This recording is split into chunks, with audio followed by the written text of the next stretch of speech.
Hello and welcome to Forest Management Practice Question Set. ఇప్పుడు వచ్చేసరికి మనం ఫారెస్ట్ మేనేజ్మెంట్, రిమోట్ సెన్సింగ్ మరియు forest sampling వీటికి సంబంధించిన సిలబస్ ప్రిపేర్ అవుదాం. Which of the following satellites has been extensively used in India for forest cover monitoring? Forest cover monitoring కి ఎక్కువగా ఉపయోగించేది ఏంటంటే రిసోర్స్ శాట్ 2. ఈ కార్టోసాట్ 2 ఏంటి అంటే కనుక ల్యాండ్ కవర్ కు ఉపయోగిస్తూ ఉంటారు. ఓకే, బట్ రిసోర్స్ శాట్ 2 వచ్చేసరికి it consist of the 2 other satellites which are called as LIS-3, okay, and also called as advance wide field sensor, advance wide viewed sensor, wide angle sensor. Okay, ఈ రెండు sensors ఉపయోగిస్తారు. దీంట్లో వచ్చేసరికి forest resources ని ఎక్కువగా monitor చేయడానికి ఉపయోగిస్తూ ఉంటారు. Next, NDVI use the red and NIR bands for vegetation monitoring. First NDVI అంటే ఏంటో చూద్దాం. NDVI అంటే normalised dense vegetation index. Okay, ఈ ఇండెక్స్ వచ్చేసరికి వాల్యూస్ -1 నుంచి +1 వరకు ఉంటాయి రేంజ్ అనేది. సో ఈ NDVI ఫార్ములా ఎలా ఉంటుంది అంటే కనుక ఇది 2 బ్యాండ్స్ ను ఉపయోగించి వాటిని డిఫరెన్స్ ప్లస్ చేసి రేషియో తీసి నార్మలైజ్ చేస్తారు. అది ఎలా అంటే కనుక NIR band minus red band divided by NIR band plus red band. Okay, so ఈ NIR బ్యాండ్ లో ఎంతైతే ఇంటెన్సిటీ వచ్చింది, రెడ్ బ్యాండ్ లో ఎంతైతే ఇంటెన్సిటీ వచ్చింది దాన్ని సబ్ట్రాక్ట్ చేసి NIR బ్యాండ్ లో ఎంత ఇంటెన్సిటీ వచ్చింది, రెడ్ బ్యాండ్ లో ఎంత ఇంటెన్సిటీ వచ్చింది దాన్ని యాడ్ చేసి రెండింటిని కూడా డివైడ్ చేస్తే మీకు వచ్చేది NDVI. ఓకే, సో NDVI లో ఇది -1 to +1 లో ఉంటుంది. సో హైయెస్ట్ నెంబర్ అంటే హైయెస్ట్ వెజిటేషన్ అని అర్థం. NDVI ఎక్కువ ఉంటే గనక హైయెస్ట్ వెజిటేషన్ అని అర్థం. Highest vegetation. ఓకే, సో దాని తగ్గట్టుగా చూసుకుంటే కనుక ఎక్కువ వెజిటేషన్ ఉంది అని అర్థం NDVI ఎక్కువ ఉంటే కనుక. So NDVI uses red and NIR bands for vegetation monitoring. నిజమే. LIS-3 provides better resolution than LIS-4. మీకు చెప్పాలంటేనండి LIS-3 శాటిలైట్ యొక్క రెజల్యూషన్ 23.5 మీటర్స్. LIS-4 యొక్క satellite resolution approximately 5.8 metres. So LIS-4 ఎక్కువ రెజల్యూషన్ ఉంటుంది, స్పేషియల్ రెజల్యూషన్ LIS-3 కన్నా. So 2 అనేది తప్పు. Forest cover mapping by FSI uses digital classification methods. నిజమే. Microwave remote sensing cannot penetrate clouds. ఇది correct కాదు. Microwave can penetrate clouds. ఇది longest wavelength లో ఉంటుందండి, 1 మీటర్ అలాగా, ఇంకా ఎక్కువ కింద కూడా ఉంటుంది, 1 సెంటీమీటర్ నుంచి 1 మీటర్ పైగా. సో ఈ మైక్రోవేవ్ అనేది they can penetrate the clouds, they cannot penetrate, they can penetrate. So 1 and 3 are the right answers. Next, ఒక్కొక్క సెన్సర్స్ దానికి సంబంధించి రెజల్యూషన్ ఏంటో చూద్దాం. LIS-3 వచ్చేసరికి A is 3, 23.5 meters. LIS-4 వచ్చేసరికి it's 5.8 meters. And PAN pan chromatic image. Okay, so ఇది కార్టోసాట్. దీని బట్టి వచ్చేసరికి రెజల్యూషన్ ఇది హైయెస్ట్ స్పెషల్ రెజల్యూషన్ వస్తుంది, but monochromatic image black and white లో ఇస్తుంది. Okay, so C is 1, A3, B2, C1. So first one is the right answer. Next, Forest GIS primarily supports which of the following? Real-time wildlife radio tracking only? కాదు. And spatial modeling, spatial modeling, suitability analysis and forest inventory mapping. నిజమే. ఇవన్నీ carbon dating of temper. They cannot date carbon date. GIS లో అలా చేయలేం. Photosynthetic efficiency measurements ఇది కూడా చేయలేం. Efficiency అన్నది I think it can be done, but mainly అయితే spatial modelling, suitability analysis. Systematic sampling is generally more precise than simple random sampling in forest inventories because systematic sampling ensures uniform coverage over the entire population area. So, okay, first systematic sampling అంటే ఏంటో చూద్దామండి. మనం sampling అంటే మనకు already తెలుసు. sampling అంటే okay, కొన్ని ఏరియాలో సపోజ్ 100 ట్రీస్ ఉన్నాయి, దాంట్లో 100 ట్రీస్ తీసుకోం, ఒక 5 ఓకే ఒక 10 ట్రీస్ తీసుకుంటాం. ఓకే, దీని ద్వారా మనం కొన్ని మెజర్స్ చేస్తూ ఉంటాం. ఆ మెజర్స్ చేసి దాన్ని స్టాటిస్టిక్స్ ఉపయోగించి పాపులేషన్ మొత్తానికి వర్తిస్తూ ఉంటాం. దీన్నే శాంపుల్ అంటారు. అంటే దీన్ని శాంపుల్కి వచ్చేసరికి డినోషన్, వీటికి వచ్చేసరికి మెజర్మెంట్స్ సపోజ్ మీన్ తీసుకున్నారనుకోండి ఎక్స్ బార్ అంటారు. ఓకే, అండ్ స్టాండర్డ్ డివియేషన్ తీసుకున్నారనుకోండి ఎస్ అని అంటారు. ఓకే ఓకే సో ఇదే దానికి వచ్చేసరికి ఈ 100 ట్రీస్ ని పాపులేషన్ అని అంటారు. మొత్తం ఈ టోటల్ 100 ట్రీస్ ని పాపులేషన్ అంటారు. సో పాపులేషన్ కి వచ్చేసరికి వచ్చే మెజర్మెంట్స్ ఏదైతే మ్యూ అంటామో దాన్ని మీన్ అంటామో దాన్ని మ్యూ పాపులేషన్ మీన్ అని అర్థం. పాపులేషన్ స్టాండర్డ్ డివియేషన్ సిగ్మా అని అర్థం. ఓకే, సో ఆ విధంగా ఉంటుంది. ఓకే, సో ఆ విధంగా చేసింది. Systematic sampling is generally more precise than simple random sampling in forest inventories. ఇది ఓకే. సో ఇప్పుడు మనం సిస్టమాటిక్ శాంప్లింగ్ అంటే ఏంటో చూద్దాం. Just minute.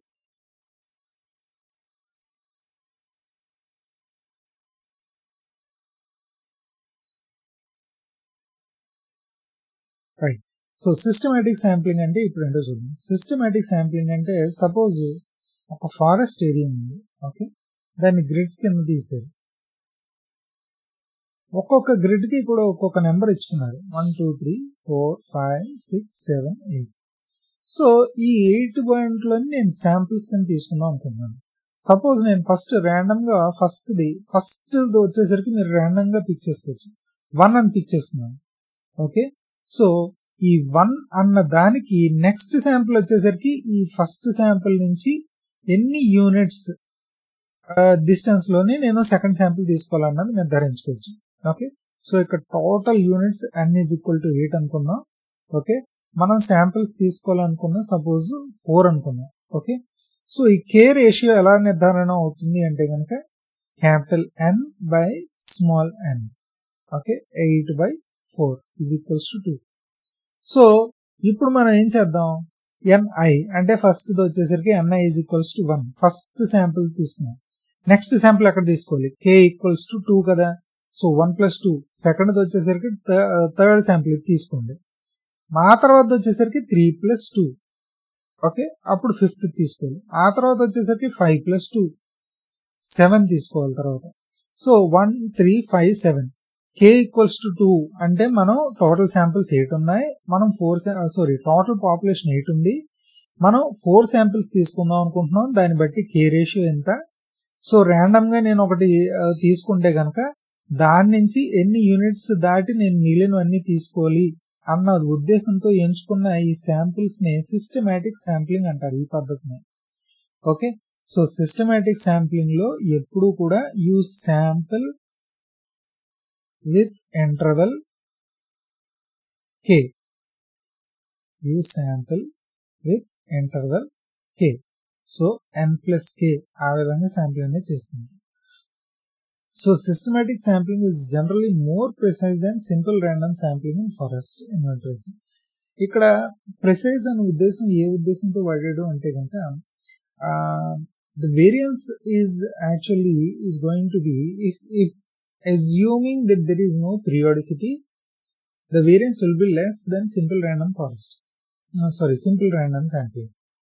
Okay, so A is true because systematic sampling ensures uniform coverage over the entire population area. నిజమే, చూసారా, ఇక్కడ వచ్చింది ఇక్కడ వచ్చింది అంతేగాని ఏదో ఒక రోని మాత్రమే శాంపిల్ చేయలే, ఈ అన్నిటిని కవర్ చేస్తూ వెళ్ళింది. So it covers the entire population area. So ఈ ఎంటైర్ పాపులేషన్ ఏరియాని ఎప్పుడైతే కవర్ చేసిందో ఆటోమేటిక్ గా దాని ప్రెసైజ్నెస్ కూడా పెరుగుతూ ఉంటుంది. So both A and R are true and R is the correct explanation of A. Which of the following is not a component of working plan? So working plan అనేది actual గా national forest act లోని national joint action plan కింద ప్రతి 10 years కి కూడా ఒక working plan అనేది device చేయడం జరుగుతూ ఉంటుంది. ప్రస్తుతం నేషనల్ వర్కింగ్ ప్లాన్ 2023 అనేది అడాప్ట్ చేసుకున్నారు. ఇది మొన్నటిదాకా 2014 ఉండేది. ఓకే, సో 10 years కి కూడా ఈ వర్కింగ్ ప్లాన్ అనేది రివైజ్ అవుతూ ఉంటుంది. దీంట్లో వచ్చేసరికి ఏది కాంపోనెంట్ కాదు అంటే forest description, it is a component. Prescriptions ఏమేమి చేయాలి, it is a component. Past management history, it is a component. But administrative reforms of forest department, ఇది వర్కింగ్ ప్లాన్ యొక్క కాంపోనెంట్ కాదండి. Complete enumeration in forest inventories is preferred only when. Complete enumeration అంటే ప్రతి చెట్టు ఎంత volume ఉంది, ఎంత height ఉంది అన్నది మెజర్ చేస్తాం. కానీ ఎప్పుడు ఆ పరిస్థితిలో మెజర్ చేస్తాం? చాలా పెద్ద ఏరియా ఉంటే మెజర్ చేయడానికి సాధ్యం అవ్వదు, కాస్ట్ ఎక్కువ పెట్టేస్తుంది మెజర్ చేయడానికి. హ్యూమన్ రిసోర్సెస్ కానీ, ట్రావెలింగ్ రిసోర్సెస్ కానీ ఇవన్నీ కూడా. సో వెరీ హై ఆక్యురసీ అనేది బాగా కావాలి, ఏరియా కూడా చాలా తక్కువ అని అంటే కనుక ఆ సందర్భంలో మనం కంప్లీట్ ఎన్యూమరేషన్ అనేది చేస్తూ ఉంటాం. Okay, so which of the following is true regarding the ratio estimation. So first ratio estimation అంటే ఏంటి, ఈ రేషియో ఎస్టిమేషన్ కి రిగ్రెషన్ కి తేడా ఏంటి అన్నది చూద్దాం. సో మనకి ఫారెస్ట్ దానికి సంబంధించిన స్టడీస్ లోని 2 వేరియబుల్స్ అనేవి మెజర్ చేస్తూ ఉంటారు. ఫస్ట్ ఆక్సిలరీ వేరియబుల్, దీన్ని చీప్ వేరియబుల్ అనండి. అంటే చీప్ వేరియబుల్ అంటే it is cheap to measure. దీన్ని మెజర్ చేయడానికి మనం ఎక్కువ శ్రమ పడిపోవాల్సిన అవసరం లేదు, చాలా తక్కువలో చీప్ మెజర్మెంట్ అనేది చేసేయచ్చు. దాన్ని ఎక్స్ బార్ అంటారు. సపోజ్ ఎక్స్ బార్ అని. నెక్స్ట్ వచ్చేసరికి టార్గెట్ వేరియబుల్. టార్గెట్ వేరియబుల్ వచ్చేసరికి ఇది ఎక్స్పెన్స్ వేరియబుల్ అంటారు. ఓకే, ఎక్స్పెన్స్ వేరియబుల్ అని అంటారు. అంటే ఇది ఏంటంటే it's costly to measure. Suppose మీరు ట్రీ దగ్గరికి వెళ్ళారనుకోండి, క్యాలిపర్ తీసుకుని డయా మెజర్ చేసేయగలరు కానీ హైట్ ని యాక్యురేట్ గా మెజర్ చేయలేరు ఆస్తమాటిక్ కూడా. ఓకే, సో అటువంటి వాటిని వై బార్ అంటుంది. ఓకే, సో ఇప్పుడు మనకి వీటి మధ్యన రిలేషన్ అనేది ఒకసారి ప్లాట్ చేస్తే కనుక ఒక్కొక్కసారి ఆరిజిన్ నుంచి పాస్ అవుతూ ఉంటుంది, అప్పుడు రేషియో ఎస్టిమేషన్ అని అంటూ ఉంటాను. ఒక్కోసారి లీనియర్ ట్రెండే ఉంటుంది కానీ ఇంటర్సెప్ట్ తో ఉంటుంది, ఆరిజిన్ నుంచి పాస్ అవ్వదు. అటువంటి వాటిని రిగ్రెషన్ ఎస్టిమేషన్ అని అంటూ ఉంటారు. ఓకే, సో రిగ్రెషన్ ఎస్టిమేషన్ అని అంటూ ఉంటారు. సో ఇక్కడ వచ్చేసరికి ఏమైంది, which of the following is true regarding the ratio estimation. It requires auxiliary variable highly correlated study variable. నిజమే, అదే టార్గెట్ అన్నా స్టడీ అన్నా ఒకటేనండి, study or target variable. It is used only when population mean is unknown. It is inferior to simple random sampling. It cannot be used అంటూ standard sampling. ఇవన్నీ కాదు, main అసలు correlation ఉంటేనే, ఒక లీనియర్ కోరిలేషన్ ఉంటేనే ratio లేకపోతే regression estimation అనేది వాడడం జరుగుతుంటుంది. So 8th one is the first one. Wireless sets used in the forest communication mainly operate in VHF and UHF bands and very high frequency and ultra high frequency bands. వీటిలో అనేది loss తక్కువగా ఉంటుంది. Okay, canopy, dense canopy vegetation అంతటిని కూడా penetrate చేయగలుగుతూ ఉంటుంది VHF UHF bands. Microwave bands అనేవి wavelength ఎక్కువ ఉన్నా కూడా డెన్స్ కెనపీ వెజిటేషన్ ద్వారా అది అంతలా ప్రయాణించలేదు. Okay, so management plan is broader in scope. ఇది మాత్రం ఇప్పుడు గుర్తుపెట్టుకోండి, management plan is always in broader in scope. Okay, working plan is legally mandatory for forest divisions in India. నిజమే, working plan includes felling series and food schedules. నిజమే, management plan includes detail stock maps and working circles. ఇది management plan కాదండి, ఇది working plan లో ఉంటుంది. ఇవన్నీ కూడా working plan లో ఉంటాయి. Working plan includes detailed stock maps. So 4th one is wrong as 1, 2, 3 is true. So next set వచ్చేసరికి the remote sensing the spatial resolution refers to the ability to distinguish between 2 closely spaced objects. ఇది దాన్ని spectral bands అయితే కనుక దీన్ని spectral resolution అని అంటారు. Spectral resolution, ఎన్ని రకాల స్పెక్ట్రల్ బ్యాండ్స్ తో మనం ఆ ఇమేజ్ ని తీసాం. Okay, range of wavelength recorded ఇదేం కాదు. రేడియోమెట్రిక్ సెన్సిటివిటీ అనేది ఇది కూడా కాదు. So B is the right answer. Which of the following statements are correct? Advanced wide field sensor has lower spatial resolution than LIS3. ఇది నిజమే. LiDAR can provide canopy height models. నిజమే. Microwave sensors require sunlight to operate. No. Microwaves are active ones. They emit microwave and record. So వీటిని active sensors అంటారు ఎందుకంటే they emit their microwaves. Okay, so third one is right answer, third one wrong answer. Thermal sensors help in forest fire detection, so fourth one is right answer. 1 and 2 and 4.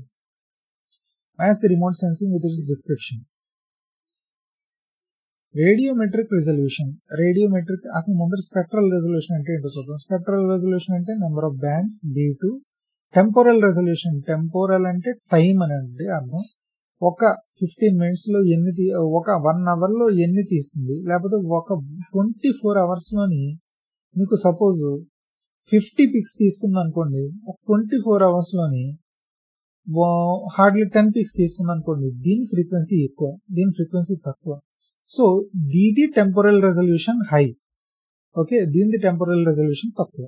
ఎందుకంటే 24 hours లోని 50 pics తీయగలిగింది మనకి, అంటే 50 time moments లోని ఏంటి ఎలా జరుగుతుందని చెప్తూ ఉంటుంది. సో ఫ్రీక్వెన్సీ ఆఫ్ రీవిజిట్ వచ్చేసరికి టెంపోరల్ రెజల్యూషన్ ది ఇండికేట్ చేస్తూ ఉంటుంది. And radiometric resolution A1 B2 C3. So first one is the right answer. GIS is most useful in spatial query, overlay analysis and buffer generation. Okay, so systematic sampling can suffer from bias because the samples are selected completely at random. మీకు systematic sampling అంటే ఇందాక చెప్పాను, systematic sampling లోని samples అనేది first మాత్రమే random గా select చేస్తారు, తర్వాత వచ్చే శాంపిల్స్ అన్నిటినీ కూడా ఒక K రేషియోతో యాడ్ చేసి సెలెక్ట్ చేస్తూ ఉంటారు. సో కంప్లీట్లీ అట్ ర్యాండమ్ ఎలా అవుతుంది, ఈ ఆరే ఫాల్స్ అసలు. Systematic sampling and suffer from bias, నిజమే ఇది బయాస్ అవుతుంది. ఏ విధంగా అంటే కనుక అసలు బయాస్నెస్ అంటే ఏంటో చూద్దాం, దానికన్నా ఎర్రర్ అంటే ఏంటో ముందర చూద్దాం. Error equals to bias square plus variance plus noise.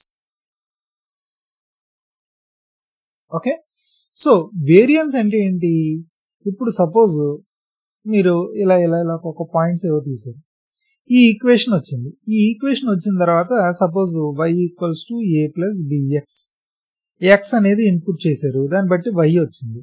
Okay, so but actual y ఎంత, ఈ డేటా పాయింట్ ట్రూ y తో ఎంత డీవియేట్ అయ్యి ఉంది అన్నది వేరియన్స్ చెప్తుంది. ఓకే, సో బయాస్ వచ్చేసరికి ఏంటంటే bias is how your true value, so true mean deviates from population mean, so లేకపోతే మోడల్డ్ మీన్. ఇది బయాస్ అంటే మీరు మోడల్ చేశారు ఈ y equals to a plus bx అనేది, దాని నుంచి వచ్చిన మీన్ మీ అసలు ట్రూ పాపులేషన్ మీన్ ఎంత డివియేట్ అవుతుంది అన్నది చెప్పడమే బయాస్ యొక్క ముఖ్య ఉద్దేశం. ఇందులో పాజిటివ్ బయాస్ అంటే మీరు మెజర్ చేసిన మీన్ వాల్యూ అనేది పాపులేషన్ మీన్ కన్నా ఎక్కువ ఉండడం. నెగిటివ్ బయాస్ అంటే మీరు మెజర్ చేసిన వాల్యూ అనేది పాపులేషన్ మీన్ కన్నా తక్కువ ఉండడం. So A is true, they can suffer from bias, but ఏ విధంగా సఫర్ అవుతుంది, ఒకవేళ మీ శాంపుల్లో పీరియాడిసిటీ ఉంటే గనక. పీరియాడిసిటీ అంటే ఏం లేదండి, ఒక ప్యాటర్న్, టైం ప్యాటర్న్ ఫాలో అవుతోంది అంటే గనక, ఒక టైం ప్యాటర్న్ నేను అనేది పీరియాడిసిటీ అంటే టైం ప్యాటర్న్ అనేది ఫాలో అవుతూ ఉంటే గనక సిస్టమాటిక్ శాంప్లింగ్ అనేది ఖచ్చితంగా మీకు బయాస్ రిజల్ట్స్ ఇస్తుంది. So A is true and R is false. Which of the following is not an advantage of sampling over the complete enumeration. Not an advantage అంటున్నాడు, lower cost నిజమే, ఇది advantage, fast results నిజమే, but it cannot be more accurate, they will be less accurate, practical for large forest. Okay, next working plan code. Working circle in a working plan is defined as area with similar silvicultural characteristic and management objectives. Second one is the right answer. Okay, and next one in forest inventories, clustering sampling is primarily used to, it's mainly used to reduce the traveling time and cost by grouping plans. Okay, అసలు cluster sampling అంటే ఏంటో చూద్దాం. Suppose మీరు ఇక్కడ ఒక area ఉంది, ఇలా points ఇలా ఉన్నాయి, ఇక్కడ ఏరియా ఉంది, ఇలా పాయింట్స్ ఉంది, ఇక్కడ ఏరియా ఉంది, ఇలా పాయింట్స్ ఉంది. సో మీరు ఇక్కడ చూసుకుంటే కనుక క్లస్టర్ కింద ఉంది, ఇది ఒక క్లస్టరు, ఇది ఒక క్లస్టరు, ఇది ఒక క్లస్టరు కింద గ్రూప్ కింద ఏర్పడి ఉంది. సో ఏం చేస్తారంటే ఈ క్లస్టర్స్ లోని ఏదో ఒక క్లస్టర్ ని ఎంచుకుంటారు ర్యాండమ్ గా. దీన్ని ఎంచుకుని దీంట్లో ఎన్ని అయితే యూనిట్స్ ఉన్నాయో అన్ని యూనిట్స్ ని కూడా ఎన్యూమరేషన్ చేస్తారు. ఓకే, సో దీన్ని క్లస్టరింగ్ శాంప్లింగ్ అంటారు. 1 స్టేజ్ క్లస్టరింగ్ శాంప్లింగ్ పర్టికులర్ గా వచ్చేసరికి. ఓకే, ఇది ఏం చేస్తుంది, ఈ క్లస్టర్ ని ఈ క్లస్టర్ ని ఈ క్లస్టర్ ని అన్ని క్లస్టర్స్ ని కూడా ఇంకొక ఎజంప్షన్ ఉంటూ ఉంటుంది. హెటరోజెనస్ క్లస్టర్స్, హెటరోజెనస్ క్లస్టర్స్ అన్నది ఎజంప్షన్. ఇంటర్నల్లీ హెటరోజెనస్ క్లస్టర్స్ అంటే వీటిల్లో నేను ఈ ఒక్క క్లస్టర్ ని స్టడీ చేస్తే మిగిలిన క్లస్టర్స్ అన్ని కూడా ఇన్ఫర్మేషన్ నాకు వచ్చేలా ఉంటాయి అన్న ఉద్దేశం. లేకపోతే 2 క్లస్టర్స్ స్టడీ చేస్తే మొత్తం అంత ఏరియాని స్టడీ చేసే ఇన్ఫర్మేషన్ అంతా ఉంటుంది. ఎందుకంటే ఇది హెటరోజెనస్, నాన్ యూనిఫామ్, కానీ ఇన్ఫర్మేషన్ అంతా బాగా వస్తుంది అని అర్థం. సో ఆ విధంగా ఎజంప్షన్ అనేది అనుకుంటారు. బట్ ఫీల్డ్ లో వచ్చేసరికి అలా ఉండకపోవచ్చు. So they reduce the travelling time and cost by grouping cost. Which of the following is true about regression estimation. Regression estimation అంటే మీకు ఇందాక చెప్పాను కదా, ఆక్సిలరీ వేరియబుల్ టార్గెట్ వేరియబుల్ కి లీనియర్ ట్రెండ్ ఉండి ఇంటర్సెప్ట్ ఒకటి ఉంది అంటే గనక అది రెగ్రెషన్ ఎస్టిమేషన్ కింద వస్తుంది. Works only when auxiliary variable has zero correlation. లేదు, there should be a correlation. Gives better estimates when correlation is high. నిజమే. Cannot be used in forestry. It can be used in forestry. It can used in only in estimate. No, there is no relation. So gives better estimates when correlation is high. 9th one B is the right answer. Management plan operates at state అంటే state or landscape అని అన్నాడంటే broad level అని కూడా అర్థం చేసుకుంది. Okay, working plan is prepared for forest divisions usually 10 years. Absolutely right. Management plan is more detailed including coupe schedules. Management plan లో ఉండదండి, ఇది వర్కింగ్ ప్లాన్ లో ఉంటుంది. Okay, so third one not right. Working plan is approved by the ministry of environment, forest and climate. నిజమే, ఇది కూడా కరెక్టే. So 1, 2 and 4 are the right answers. Third one is the right. So నా video కనుక నచ్చినట్లయితే తప్పకుండా నా channel కి సబ్స్క్రైబ్ అవ్వండి, నా ఛానల్ ని లైక్ చేయండి, నా వీడియోస్ ని లైక్ చేయండి, నా ఛానల్ కి సబ్స్క్రైబ్ అవ్వండి, నా వీడియోస్ ని మీ ఫ్రెండ్స్ అండ్ ఫ్యామిలీ మెంబర్స్ తో షేర్ చేయండి. అంతవరకు ఉంటాను. Tata, bye bye.